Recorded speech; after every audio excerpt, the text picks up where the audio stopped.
Hello, everyone, and welcome to Talking About Survivor. I am Christiana Ellis. I am Mike Martine. Tonight, we are talking about episode 2 of Survivor Edge of Extinction. A little later than we would normally like because I was on vacation last week, but in time to be before the next episode airs, which is not bad. Not bad. Nope. That works. So, we were just discussing before the stream started that it's been a week since you watched it, whereas for me, I just watched it today because I was on vacation last week. So, might be a little fresher for me.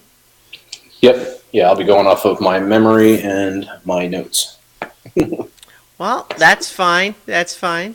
Um, we started with something which, well, I don't know. I guess, do you want to just go into the beat by beat? I feel like I don't have the same sort of have to get out the broad thoughts first before we go to the beginning.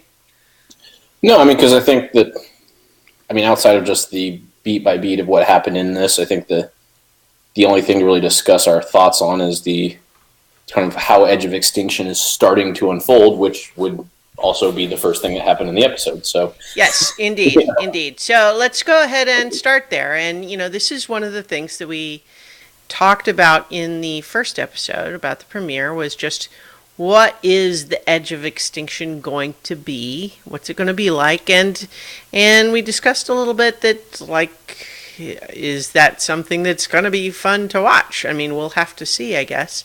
It wasn't very much of this episode, but we begin with Reem on the beach, and she sees a sign that is interesting primarily in that it makes it clear there's no timeline. right. She has no idea how long she might have to be there before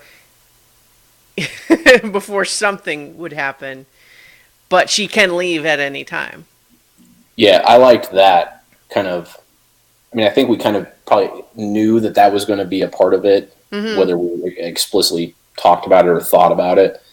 But I do like that it's got that, that sort of Navy SEAL ring the bell. If it gets too much for you, you can just leave. Right, right. And so there's the mental, there's an extra mental piece instead of like just having to make it. Like you don't know how long you have to make it, and you have this easy like, oh, I could just go and take a shower and get some food, and don't have to even deal with this ever again right here. Yeah. And I think that it's set up correctly from what we've seen to be interesting. It's just whether it plays out that way. Yeah, yeah. We'll see because I like it in concept. When we describe it that way, like the ring the bell idea.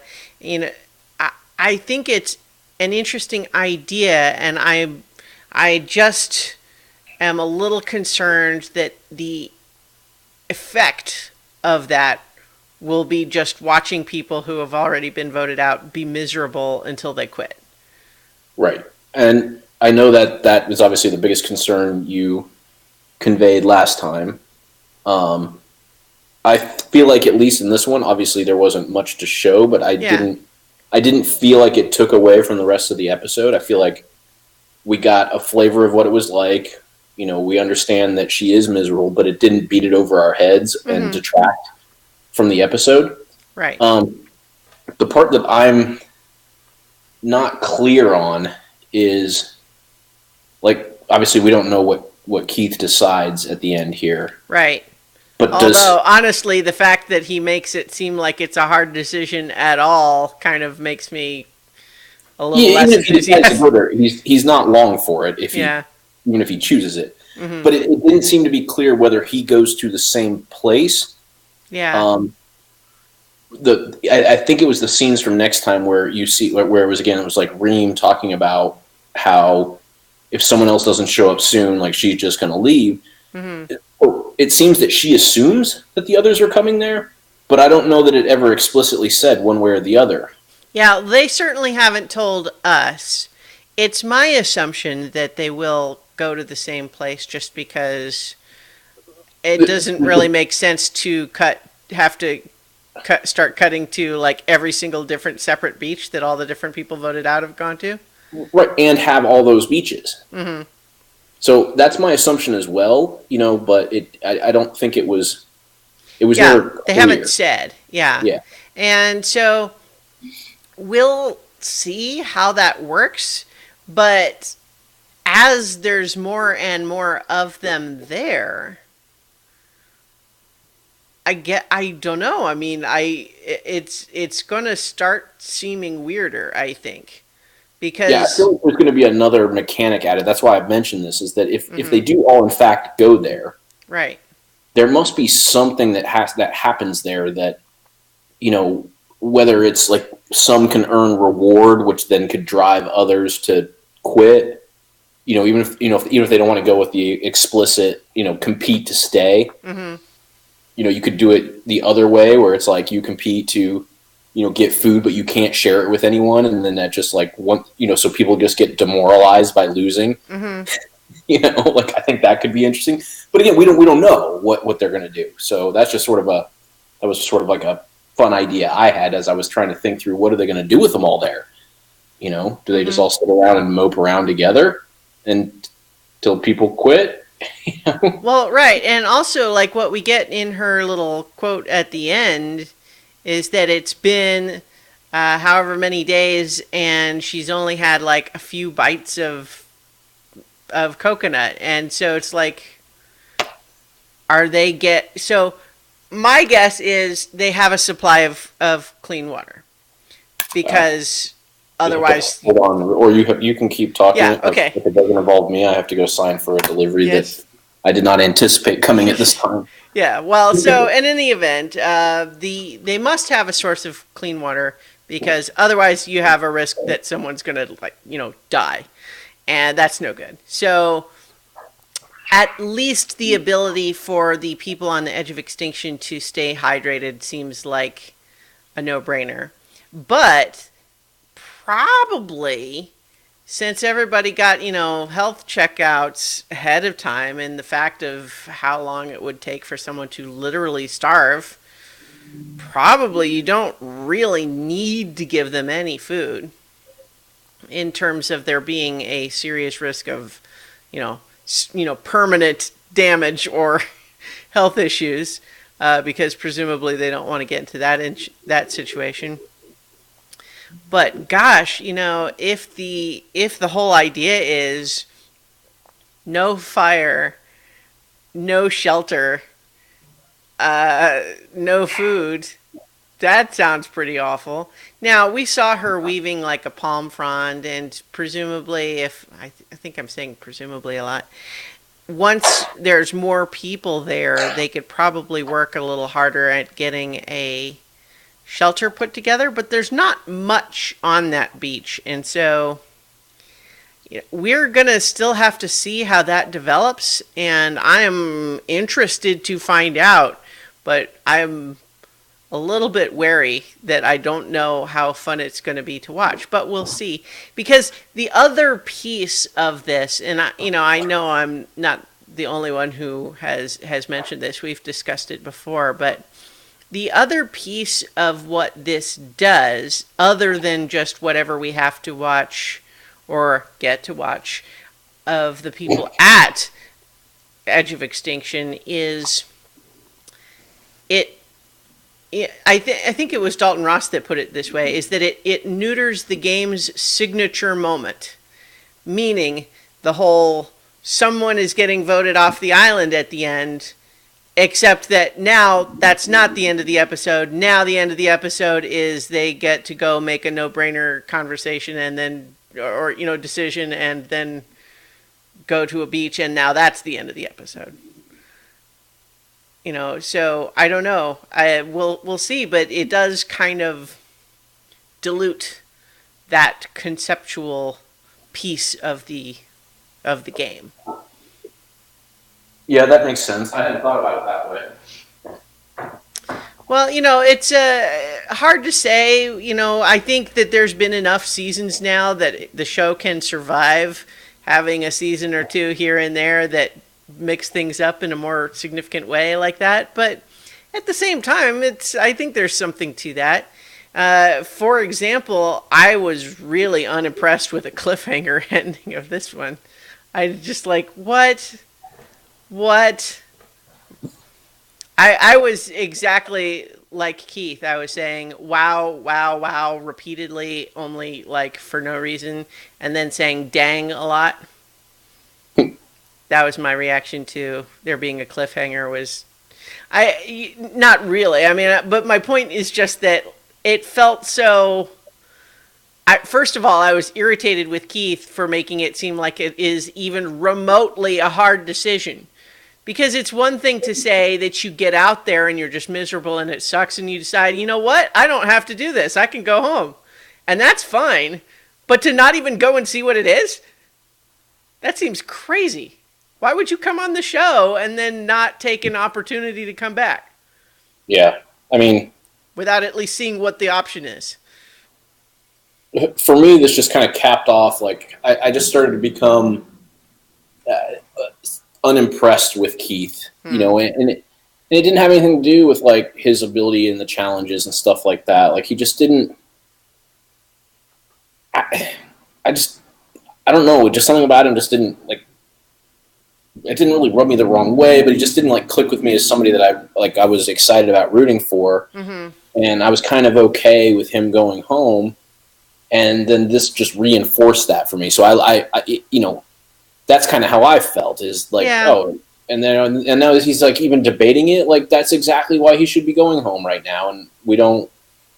But then, on reflection, I did get a little bit of, kind of your concern with this whole Edge of Extinction thing. It's like, oh, well, if he does stay, then this guy who I already have kind of soured on, and they've now reinforced that by putting him in this like cliffhanger situation, or he put himself there, but they've left us angry with him. Now we have to watch him continue to be on the show potentially.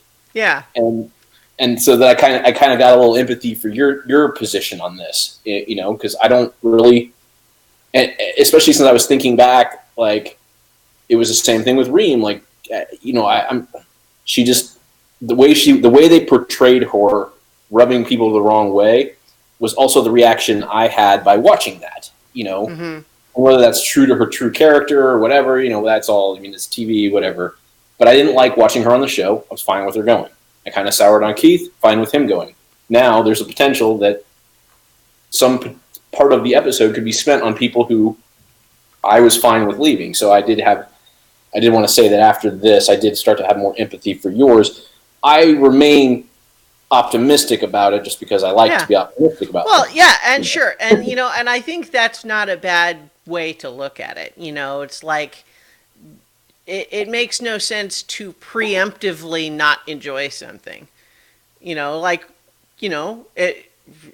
might as well look forward to it, and then if it turns out to not be fun, then but to decide in advance that it's going to be bad is, what's the point in that? Yeah. So I think that there's something to be said for, let us give this season the opportunity to show us what can be cool about Edge of Extinction. Yes. And so we will see. So in the meantime, we started with just pretty much a little bit more information about what the whole deal is with the sign and all, and having her. One of the things that I was glad to see, in a way, meaning I wasn't glad to see her, upset, but it did seem like she was a little bit more reflective on whether it was her intent or not. It was her behavior that led them to voting her off. Right. So it wasn't, they're so stupid, they're jerks.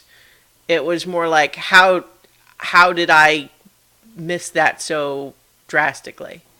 I was trying to do X, but Y is what happened. How did I miss that so much? I was optimistic about it, and so I was glad to see that, Well, Well, yeah, yeah, once she'd had some sleep on it, even if it was sleeping sitting up with a sail wrapped around you on a cold beach with no fire. Uh, but yeah, so I was glad to see that just because, I had empathy for her last time, of just in the sense that recognizing she wasn't trying to do the stuff that was annoying people, but she was missing them telling her. And not, yeah. Well, anyway, though, so she's disappointed that she got sent out first, and even though she's, glad to have an opportunity to come back, it seems like she's a little frustrated with no timeline on it, and it's just like she doesn't want to just quit and disappoint her family. Like, if she's going to be away from them for something, she doesn't want to have it have been for nothing. But also, just like, how long are you willing to just sit there and be miserable for a right. hypothetical future benefit that you don't know when or if it will ever come? I mean, probably, presumably, it will come eventually if you can hang in there long enough. They're not just making that up, but you have no idea of knowing when, and that is kind of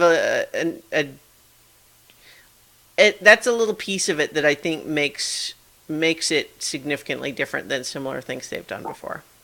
More even than just having less food or supplies or whatever. Yep. Yeah. So in the meantime, when Yeah. we come back to the Manu tribe, and we have Wendy explaining her behavior and her vote a little bit more, saying that she knew that Reem was getting voted out, but she had just, she was too loyal and refused to cast a vote against Reem, even though she knew it was a lost cause. Which, if we want to look at that from the perspective of the other players, it is true that means she's a very loyal person. If you could get her to be that loyal to you, that would be a benefit. But she also kind of doesn't necessarily display the best judgment in who she deems worthy of that loyalty. Right, and yeah, and obviously you and I like discussed that kind of concept of like whether digging in and being loyal had any value when you already knew you were on the losing end of it last Mm-hmm. time. Right. And then we did see, I don't know if it was here or later.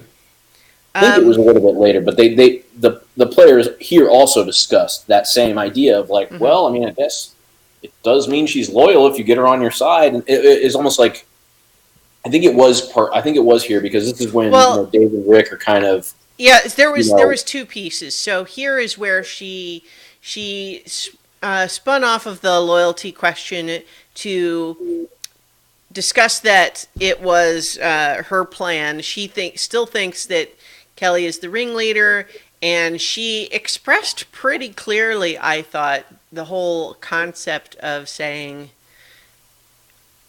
returning players is interesting as a concept, but when you have returning players and new players, it's, you know, it's kind of, and well, I was thinking about this too, because is it an unfair thing, not even just strategically, because of course you balance the experience with the fact that they become a known quantity and a target, right? But it also just dominates the narrative of the season, right? Is what is everybody's reaction to the returning players becomes the topic. right. I thought that was an interesting thought. It was weird though that she launched that whole pitch about how returning players should get voted off to David. I mean, Rick was there too, but David seems to be on the receiving end of, here's why we should get out Kelly, is because she's a returning player and it's not fair and we should take her out before she gets to, and he's, It's like, I, okay. the only thing I was thinking with this is that maybe at some point he had already expressed like how he would be open to getting rid of Kelly because of the same thing that he eventually expresses to us is that, Mm-hmm. hey, if returning players are going to be a target, like unfortunately, as much as I like Kelly, I need to kind of pit myself as available against her. Mm-hmm. I don't remember exactly how he said it, but that was a sort of his reasoning for why he was open to this Kelly thing. He may have said that at some other point, and so she felt comfortable talking to him about this. Mm-hmm. Or maybe she didn't, and it was just weird that she talked to him about it. Because she does I sometimes, like, yeah, I suspect you're right, but I still think that if she's including him because he has expressed some interest in targeting Kelly, which he does say later that he does have, but if he's still part of that group conversation, maybe don't focus quite so much on the getting rid of returning players angle. right. Anyway, Rick/Devons continues to be referred to as both names, depending on the scene and the person talking. Um, I liked Rick in this episode. yeah, I thought, I like him. I like him and David kind yeah, of bonding. I agree. I think he's good. He seems like a likable guy, smart, and you know, uh, yeah, I agree. I like him. he's I think he's a news anchor. I think that's right. So I think there's just some of that, like naturally, that you know Mm-hmm. relaxed, like charisma in front of the camera kind of thing. Yeah. Yeah. But but genuine, because you have to be. I mean, to be a good news anchor, you have to appear genuine, because you're delivering news. Yeah. So yeah, I mean, so yeah, but that aside, I liked him. Mm-hmm. Yeah. So yeah. So my pointing out that Rick gets Probst calls him Devons. The captions call him Rick. Most of the other people in the camp are calling him Rick, except sometimes, and which is not a big deal, except that because in my notes I use writing people's names down as a way to help me learn their names. It Right. complicates that, which is again, it's fine. I'm just amused, and I'm pointing it out in case anyone else was confused. It's a public service. Um, but so David and Rick do seem amenable to this plan. They're assuming they have Keith. And then there's a little bit of discussion about, who would be a fifth. And everything almost turned really interesting. So then we moved on to War Dog talking about Wendy's going to go idol hunting. And then Kelly talks about doing an open idol hunt to keep Wendy from getting it, which, it's Kelly. I don't think it was a bad move for her, but at the same time, it does feel like a defensive, reactive play. You know what I mean? Right. Which again is not bad. Given where she is right now, which is knowing people might target her, and we know for a fact she's right about that. Maybe it's exactly the right thing, but it I guess just the demeanor of it felt a little bit like, oh shoot, we got to do something, as opposed to let's take care of this. Right. No, I see what you're saying. Yeah. Yeah. What do you think about War Dog?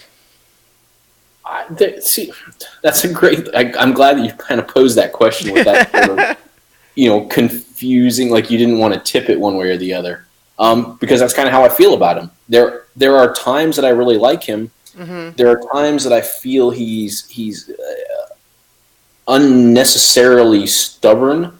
I guess is the best way to put it. Mm. It's not like he's not able to be moved.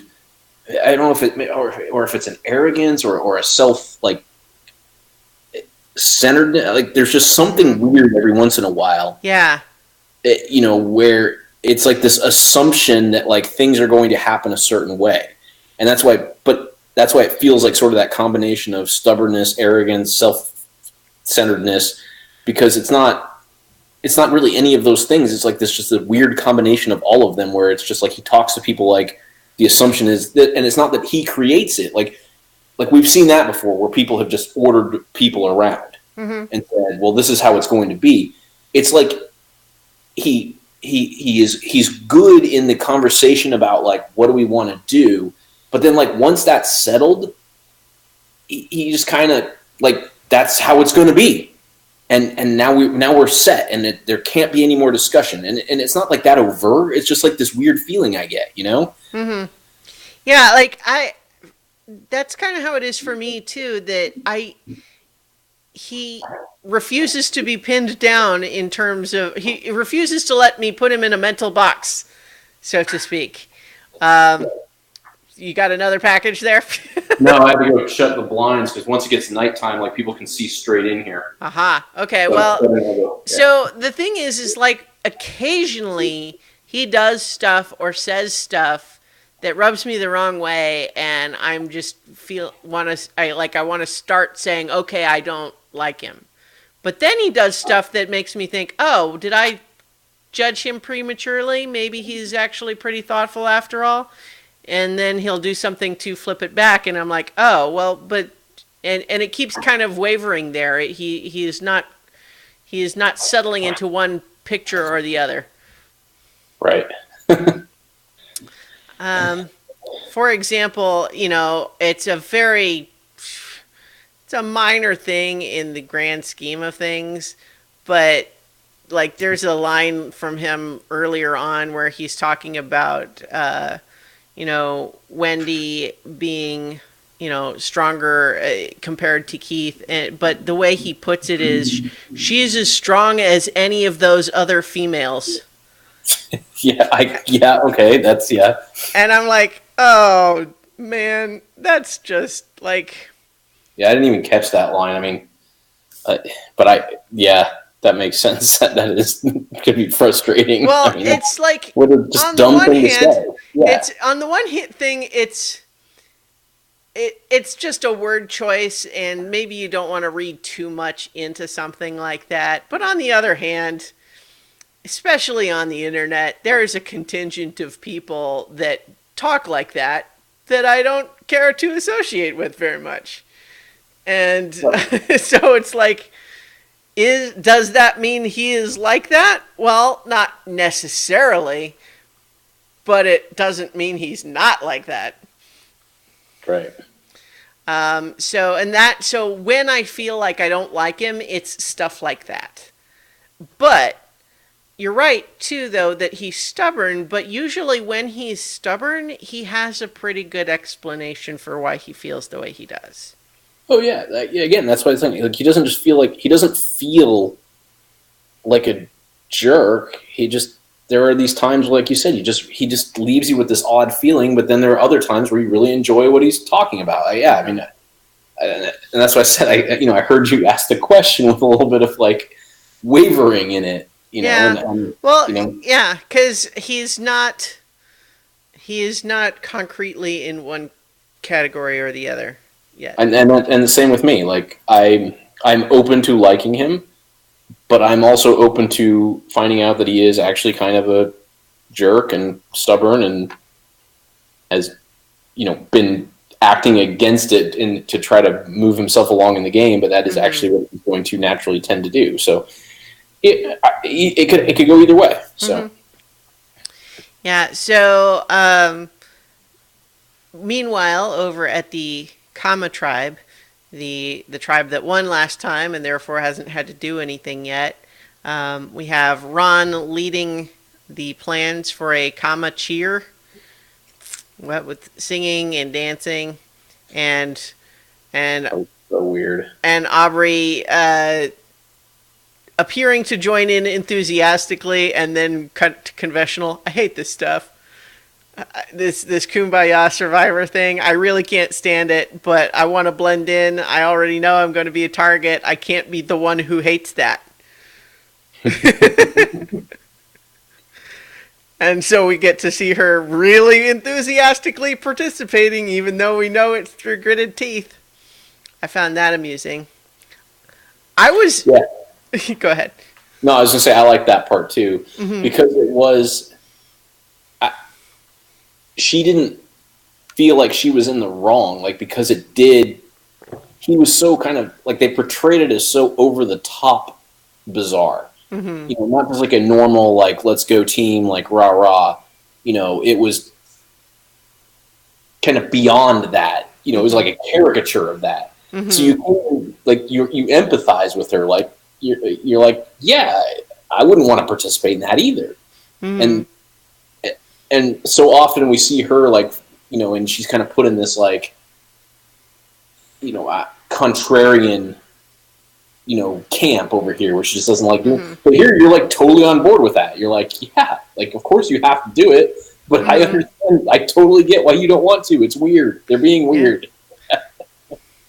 Well, and it was interesting that it seemed like there was a significant, you know, maybe half of the people there in those scenes were kind of doing that half-hearted participation thing of like, yeah, I'm playing along, ha ha ha ha. All right, we're not really doing this, right? And so the sure enough, at the challenge, we did not see them do the cheer. Correct. Does that mean we just didn't see it, or does that mean they really all, you know, finished dancing around like idiots and then decided, yeah, that was enough? I have to feel like that's what happened. Like I don't. If they had done that at the challenge, number one, after showing them practicing, they would have showed it to us. I would have thought so, yeah. And number two, no way Probst lets that go without some just smarmy like Probst joke comment like that. You know, because it would have been golden, and I mean that's what he's there for, is to take things like that and be like, okay, like, you know, tell me what this is about. Yeah, they would not turn down an opportunity to say, hey, let's watch everybody being really silly at the event that we're showing anyway. Yeah. Yeah. But yeah, so ultimately, though, it was not a great episode for Aubrey. I like Aubrey, but, you know, it's unfortunate that she inadvertently ended up using very similar language in her approach of every single person on the camp, because that was amazing. Not only did it allow the other people to figure out that's what she was doing, but then the editors could put together a montage that made it really obvious that she had like 4 or 5 key phrases that she was using on everybody. Yeah, it's almost like she like outsmarted herself and like, here's what I want to get across to everybody. And if I just make sure I practice it, like I'll make sure that everybody kind of gets the same message, but not realizing that if you give everybody literally the same message, that it comes across as disingenuous. Yeah. Yeah.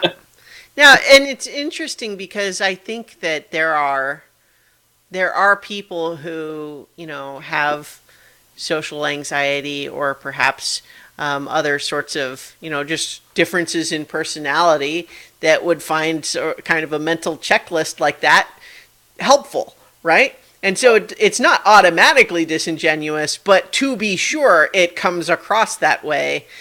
And yeah. Right, and I took it more of that than anything else. Like, I don't think she was genuous or disingenuous. I mean, I think this was what she had sort of abstractly decided was how she wanted to interact with people, and because of how her personality, like you said, that mental checklist of here are the things I want to talk to everybody about. But it literally became just a checklist that was identical. Yeah, yeah. And so the plan was solid, and it failed somewhat on execution, unfortunately. Yes. And probably it wouldn't have even come up except that they're all automatically suspicious of her because she's a returning player, you know? Right. So, but we haven't discussed him in a long time because he's kind of back when, but this is a good reminder of what made Boston Rob so good, is that he could do what she was attempting to do here, which was deliver the same message to numerous players, but where he had the charisma and the ability that all of them felt like he was only being genuine, Yeah. with them, Right. and that they knew, because he didn't checklist it off. They knew he was having those conversations with other people, but they believed that those were the disingenuous conversations. Mm-hmm. And the one he's having with me is the real one. And everybody believed that. Yeah, yeah. Well, I'm not saying this is true of Boston Rob, but it is true that sometimes that quality is found in people with like narcissistic personality disorder, because essentially they have this way of talking to everybody like, not only is this conversation between us the most important thing in the world right now, but you're lucky that I'm talking to you. And it's not that so it's not that he's okay. I'm not saying this about Rob specifically. The hypothetical person here Right. is, he's not saying you're lucky to talk to me, but he makes it like I'm this important person and I'm giving you my time because I care about you. And you have that connection, this feeling like, yeah, he cares about me. This is different than what it must be with everybody else, even though he's really just doing the same thing. Right. Yeah.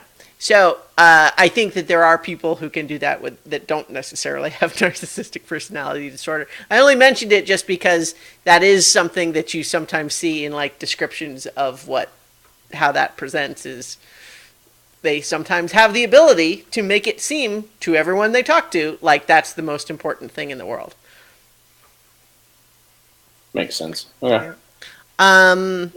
So in any case, though, she kind of feels out Victoria and Julia to kind of get their feelings on returnees, and in general, they kind of say what she wants to hear, but Aubrey's rightly suspicious that they're telling me what I want to hear. And this is where Victoria, Julia, and Ron connect to realize what Aubrey's doing.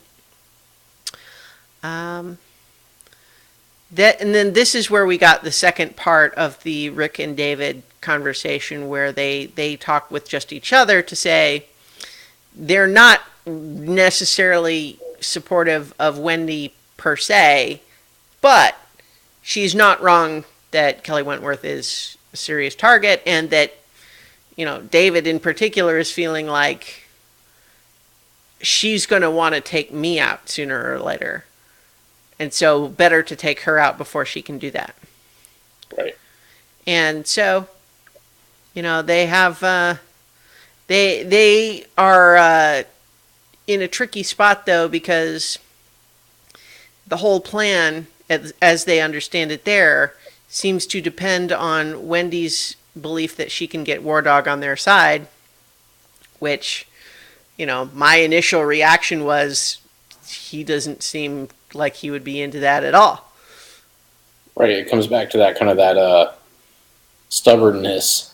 Like he had already decided that in their discussions that Wendy was the one who was going to go home. So why would he be open to working with her? Like, that's just right. Like, in his mind, it's like, well, that just doesn't even make sense. Like, you're right. The one leaving. Like, why would I entertain talking to you? Right. And so, but this is a perfect example of this flip-flopping behavior, that it's not even flip-flopping on his part. It's flip-flopping, my impression of him flip-flops, which is to say, the part you just described is like, yeah, that seems like stubborn and kind of like a jerk, and I don't know, someone who's unreasonable and doesn't seem like would be fun to play with. But then later, what he says is, it's not that I especially like or am loyal to Kelly, but if we go into a merge or a mix-up down in numbers, we want to have someone who's a bigger target than we are. Mm-hmm. And then when he was explaining that, I'm like, oh, well, shoot, he's like actually got a real point there. So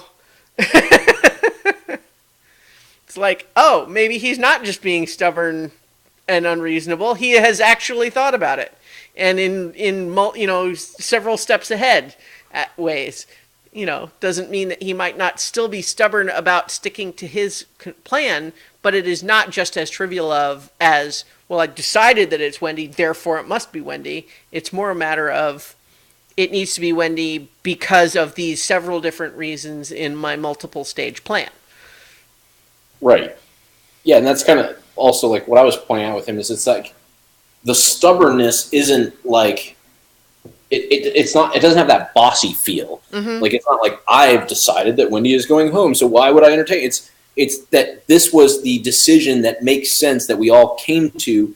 So why would I entertain, at this point in the game, something that is counter to that when we have a pretty solid reason, like you said, that is multi stages deep. I am just not open to changing that because I feel like we created that in sound logic. Mm-hmm. But yet when he's expressing it, it comes across as, I'm not interested in talking to you because we've already decided you're going home. Yeah, well, and Rick and David specifically talk about wary of even trying to approach him because he doesn't like talking about strategy until right before the tribal council, is what David said, which was interesting, especially since they've only had one tribal council so far. Yeah, so I felt like that was a little odd that they could paint him with that brush when maybe he only talked to them because of like whatever the situation was last time, mm-hmm. right before tribal council, because to say like this is a thing he does because he did it well once. It may be that he has on more than one occasion rebuffed a strategy conversation, like, I don't want to talk about that or something. It's like true that. But at the same time, like, you can't say that, like I wouldn't want to go out to breakfast with you because the one time that you saw me eat breakfast, I ate eggs at home, and so that's what I do. Like, well, there's got to be a little more of a track record. And I think that's true, but an yeah. experienced player like David, I don't think would say that unless he was basing it on something. Fair. But it's hard to know because we haven't seen that behavior. Right. In the meantime, so they have this hypothetical blindside of Wentworth planned, but getting the numbers the way that seems the most likely still seems pretty unlikely. Right. Meanwhile, back at the other camp, we have Gavin going idol hunting with Eric, and they both talk about it being hard to look without being suspicious. And then we immediately cut to Julie and Victoria talking about how they're not being discreet at all, that it's super obvious. Yep. And it was funny, I thought, that Julie was talking to Victoria about, it's like, well, this is exactly why men find all the idols, is because they just blow off the work around the camp and then just go look. And women just stand around and complain about that and then talk about it. Like we're doing right now. And it just seemed like Julie seemed to be trying to get Victoria to come idol hunting with her, and Victoria was just not engaging for whatever reason. That was kind of my impression there. But I liked Julie in that whole scene. And I liked her in the confessional too, talking about how she recognizes the strategic move and yet is examining her own instincts, which is that doing, like slipping away from camp to look, feels sneaky, like in a way that feels bad. Like it's she's talking about like her socialized instincts are that she shouldn't do that because it's bad, even though the strategic players are doing that already. Right. Yeah, I thought that was interesting. In the meantime, Lauren finds the idol. I can't remember who Victoria is. So Victoria is the one that has kind of strawberry blonde, straight hair, and glasses. Kind of skinny. Yep. Yeah. I was looking at the cast list. I found it. I would have had a hard time if I hadn't just watched it a few hours ago, I'm sure. Yeah, and I watched it 6 days ago. So yeah. I didn't have a ton of notes about this, like other than just like you know, Julie and is trying to get Julia and Victoria to go on the idol search. Like that's Mm-hmm. like all I remember, and I don't Yeah. remember any more of it. So But in the meantime, over at the other tribe, Lauren does go out idol hunting, and specifically name checks Parvati and Kelly Wentworth as women players who have gone out and found idols. And so yep, she goes and she finds one, and good for her. That was exciting. I like her. You know, we hadn't seen much from her before now. Um, it's interesting because for whatever reason, I'm vaguely feeling like I'm not rooting for Kelly Wentworth, and I'm not sure where that's coming from. Because I don't dislike her per se, but at the same time, I found myself really liking Lauren this time. yeah. So well, and Lauren I think is one of Kelly's allies. Well, yeah, So though that's why I mentioned Kelly at all was really just to say that Lauren is Team Kelly for right now. But yeah, I well, liked and that she was not telling Kelly, and she that's what was, I was yeah, going to say yeah, is that, which is what you just got to there, was that one of the things I like the most about Lauren finding this is not just not telling Kelly, like she didn't tell anybody. Like right, this was just, it's too early. Like Kelly's been talked about. No reason to go put that into Kelly's head that I might have this and I'm kind of her ally and I don't want to have to deal, like again, we didn't see all this, but like, mm-hmm. just kind of on the back end, you realize that that's a smart play because had you told Kelly as her ally and Kelly becomes a target, Kelly might start pressuring you to give the idol up as a teammate instead of thinking of other targets or ways out of it, and it's just it literally is too early in your alliances to be giving that information up to people. And so I really liked that.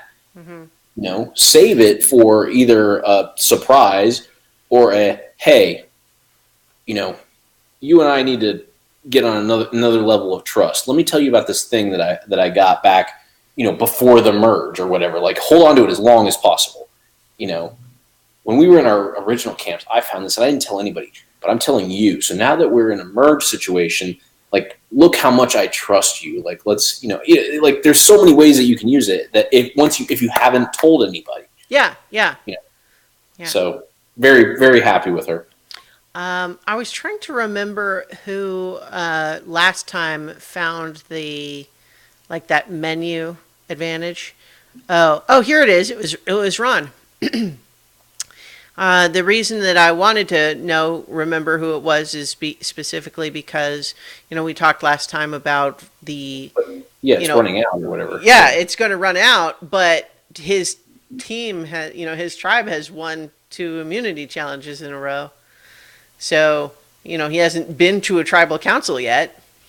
Maybe he will next time. We'll see, I guess. But, like,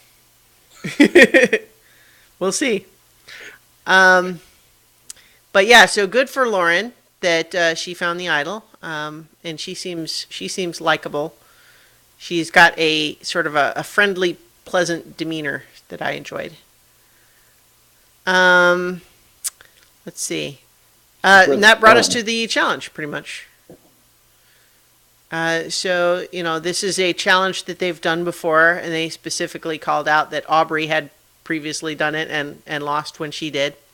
And 2 for 2, or 0 for 2, I guess is probably the right way to put it. Um, Interesting that the reward was spices and knife and cutting board or the fishing kit. And this cuts ahead to the end of the challenge, but there was a strange little editing bit where they selected the fishing kit where it made it seem like, I don't remember who it was, someone. Right. Sorry, I'm slowing up. I thought Aubrey was on the winning team this time. Oh no, you're right. You're right. Sorry Sorry, to that's distract you. no, I was no. I'm distracted. I'm glad you did because I was wrong. You're absolutely correct. She was on the winning tribe. So yeah, sorry to derail what you were talking about. No, I had to I kind of mean, clear like I my said, own. I'm glad you did because I was wrong and I would have felt really stupid about that.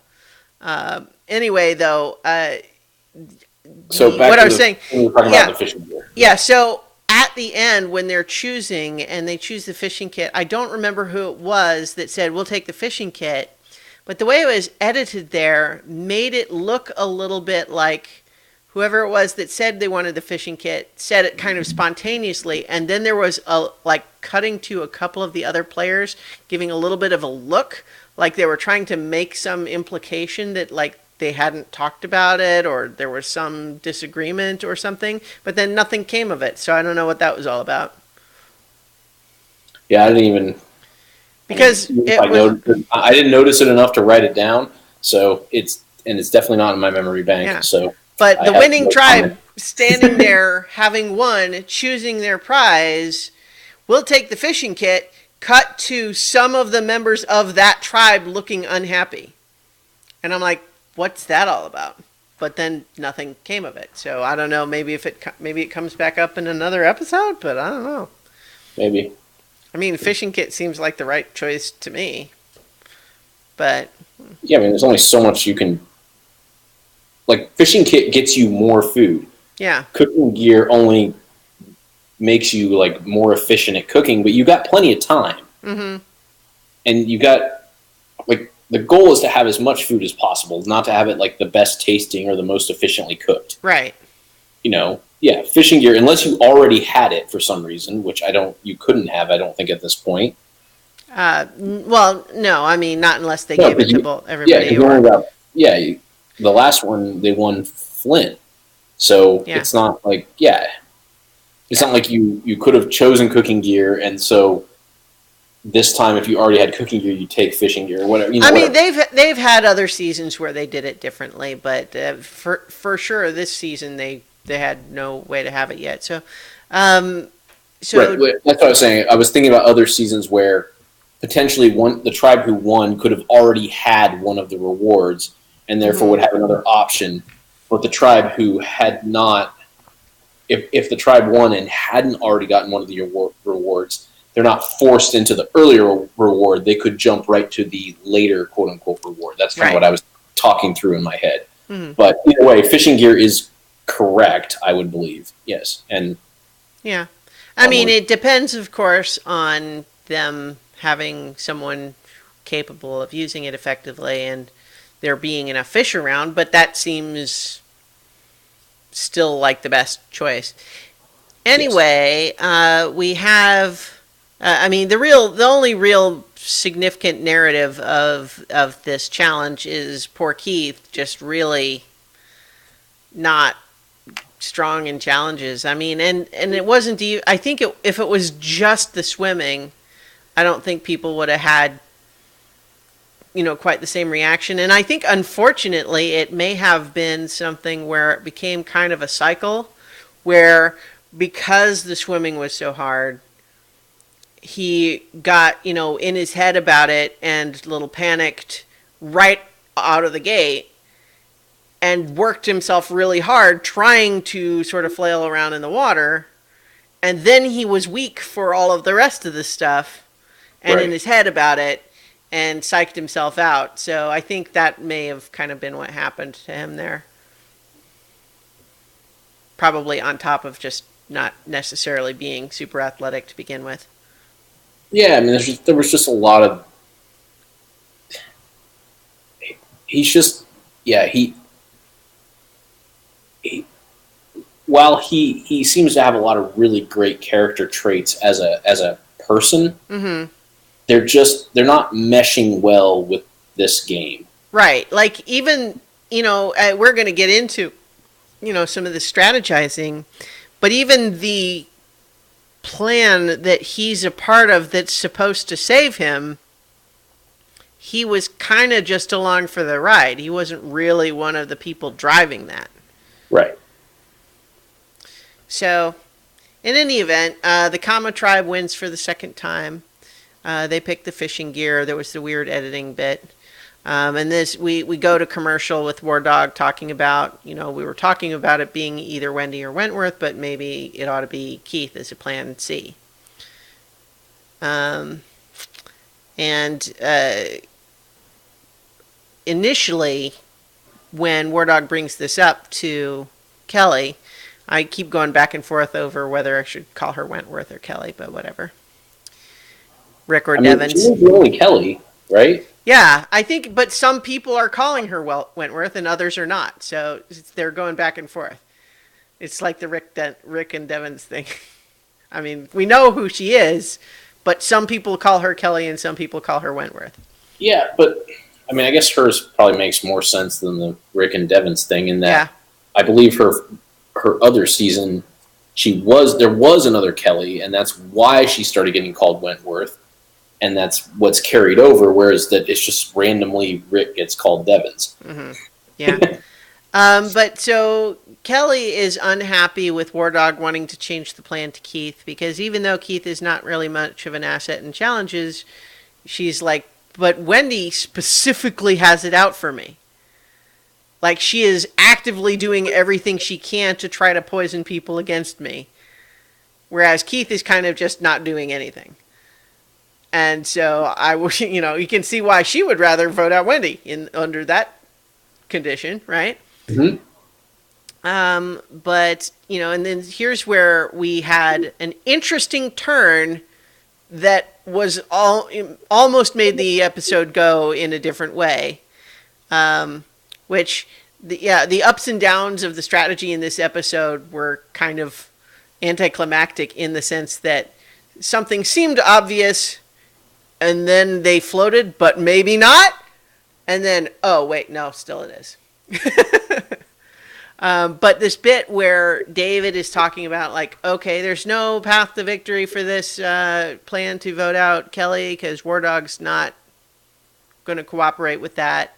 And I was thinking about, like, well, if the majority is split between Keith and Wendy, could you maybe get in there with a minority blindside? But that didn't seem like something they were really talking about. Right. But that's when Chris, who likes Keith just on a personal level, starts approaching Rick to say, what do you think about maybe voting out Kelly? And I loved that whole bit of Rick just kind of going, yeah, maybe that's interesting. Yeah. I'm willing to It's really, that's a really good idea. Maybe I'm going to go talk to David about this. And then they're like, an idea I have never thought of. Yeah. And then he and David are like jumping up and down on the beach, it's like, oh my God, this is great. And then, of course, Chris goes and talks to War Dog, and War Dog blows the whole thing up. So, yeah. Yeah. Again, with his sort of, again, the same thing. Like, this was like why I kept like why stubbornness was sort of the thing that came to my mind first when you describing him, even though it's not accurate. It's like when he had the conversation earlier with Wendy, it was like, well, no, Wendy makes sense for all these reasons. Mm-hmm. But what we really realized, like you said, is that the crux of that was keeping Kelly around. Mm-hmm. It wasn't necessarily. It was getting rid of a player who wasn't strong for the tribe and maintaining Kelly as a target later into the game. So he was absolutely willing to like maneuver within that once he saw that like Keith was even more of a liability than Wendy, and also let him keep Kelly around. Yeah. But then once they had that conversation and made that decision, when Chris comes to him, it's like, no, this is why we made this decision, and here's the reasons why. And like, and that sort of that stubbornness came back again, right? Even though he had already maneuvered off of it, Yeah. So, it's tricky to, yeah. And it's so, who knows? I liked War Dog in a confessional where he's talking about how it's very important to him that the result be according to his plan, but he would prefer it not seeming like he's the one demanding that it be that way. He doesn't want to be calling the shots, but he would like to persuade everybody to agree with him. Yes. And so whether or not that is successful, because he definitely has the personality type of people we have seen in the past become very controlling about that sort of thing.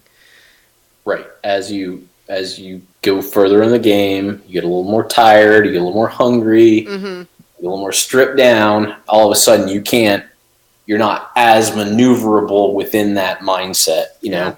Yeah. So he still indicates that he is not necessarily completely opposed to the idea of getting rid of Kelly. But ultimately, I think what it comes down to is he is open to getting rid of Kelly, but not before Keith.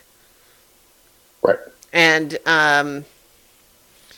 so we have a bit with Kelly sensing a shift. She pretty much thinks she can trust Lauren, but anyone else could be lying to her, which is probably the right attitude about it. But it's unfortunate for her that she didn't find an idol or anything, so she's kind of stuck. She kind of, it's like you kind of have to just trust that people are going to do what they say because she can't really do anything about it otherwise, you know? No. The one thing, well, I guess, I mean, are we at tribal yet, or are Yeah, we we? just got there, yeah. Okay.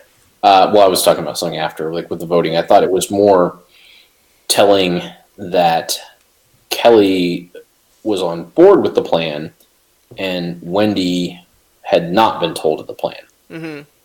Wendy still voted for Kelly, so I think that Yeah. that is like what Well, your and point is then after Keith that Kelly and had Keith nothing. voted for Wendy. Hey, So what was that about? It was unanimous except for one vote for Kelly from Wendy and one yeah, vote for Wendy from Keith. for Keith. Right. So again, there was like this was what I was trying to say earlier. Like, there was these things that stacked up for me where I I didn't want Keith to continue. Like there's just a lot of odd decisions going on with him, and Yeah. like and it's more than just like being poor at challenges. Like he's just not clicking Wasn't in the game right. yeah, it he got off on kind of a bad foot by last time by ending up in a little trio with Reem and Wendy who were also kind of on the outs. And then he's not good in challenges, and then he's kind of passive strategically. Right. There's just, again, And then we get this odd vote from him, and then we get the odd pause at the decision making time. Like there's just like these. There's just a lot of stuff that is just like yeah, yeah. yeah. Yeah, I So didn't anyway, actually have a lot of notes from the tribal council. There's, some, pros and cons of returning players. Kelly echoes the arguments for keeping her, or, lays out the arguments for keeping her. Lauren backs her up. Um, Keith, I thought, had a relatively good point of saying winning ring toss is not what gets you farther in the game. You need loyalty and relationships, and I think that's a good point, but it's only half right because you also need to be able to win the ring toss. yeah. So sometimes that is what it comes down to, is needing to win the ring toss. So, but at the same time, the idea of you also need loyalty and relationships, yeah. But one of the things that Probst said in an interview about this episode was that, in the discussion of like, well, what do you do? Do you keep someone who's going to be, like, if you're Chris, do you want to keep someone who promises to be super loyal to you, but is potentially a liability in the tribe? And Probst says, no, you don't want to do that, because someone who's super loyal to you, but everybody else in the tribe wants to get rid of them, is ultimately not an asset to you. It's a hindrance. Yep. Because it makes you the one standing in the way of them voting out the person they want to vote for. Yep. True. Yeah. And ultimately, it seems like everyone was kind of aligned with that. And the fact that Keith voted for Wendy makes me think that when everybody else got to the point of realizing the numbers weren't going to be there to blindside Kelly, they were kind of like, well, who do we want to tell him to vote for? Just tell him Wendy, and he'll believe that, and then we'll be done. Yeah. That's the only thing that makes any sense to me. No, and that makes sense, but it also doesn't make Yeah. him feel more like you don't feel any more empathy for him when No. that's what happened. No, I suspect I wouldn't be a bit surprised to learn that Wendy's vote for Kelly was actually the same as her vote last time, in the sense that she knew Keith was going home, but she didn't want to vote for him out of, like, she liked him. That's fair. That'd be interesting. Yeah. Yeah. Um, So it may be that the idea of the alternative being that she thought that plan was still on, and that she was that out of it. I think if there were more votes for Kelly, I would think that was more likely. But as things happen, as things stand, I think it wouldn't surprise me if everybody kind of knew except Keith, and she just didn't want to cast the vote for him. yeah. Which is an interesting strategy. Like, I don't know that Wendy's playing especially well, but it is interesting seeing someone really stick to their guns on an emotional loyalty basis. You know, like their point being, like, this is stuff politicians do all the time, right? Is like, you know, you figure out what the numbers are going to be in terms of whether something's going to pass or fail, and if the numbers are there to have it go the way you want, then you could potentially have your vote be for something else to get different points with different people. Right. Yeah, kind of try to play both sides of that kind of divide. But I don't know if that's what she's doing or not. Um, in any event,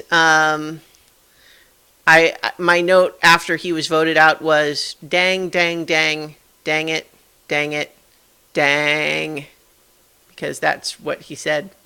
Right. Not because that's how you felt. Yeah. Yeah. Um, he did seem very surprised, which I think is perhaps a little naive of him, but he is only 19, so. Yep. Um, yeah, so we'll see, but yeah, so we talked about the whole cliffhanger thing already, but honestly,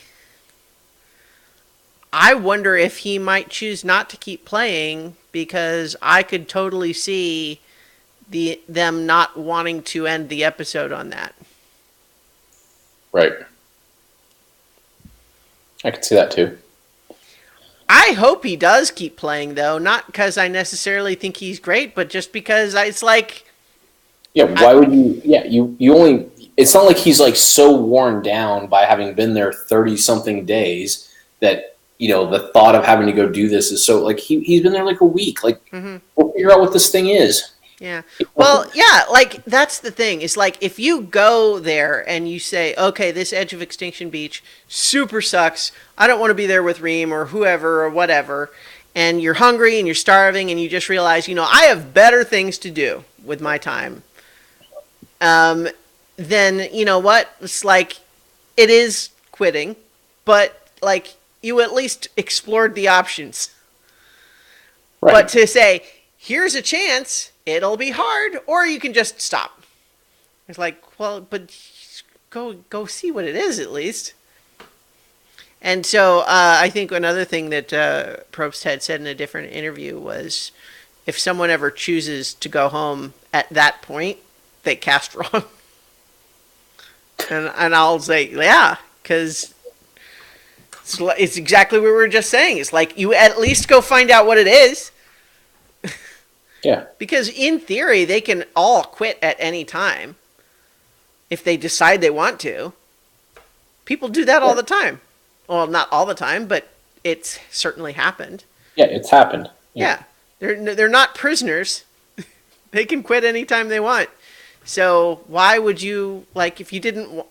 That said, the only defense I can think of for... The only defense I can think of for his hesitation is that because apparently he really did get surprised, that it might have just been a real emotional, screw you guys, I'm going home sort of reaction. Right, and he's just still kind of like processing that. Yeah. because that's the thing, is that it's a surprise for one, right? Because he's walking out mad, assuming, well, I'm going home. I'm already trying to process that reality. But now it's, wait, no, it's uncertain.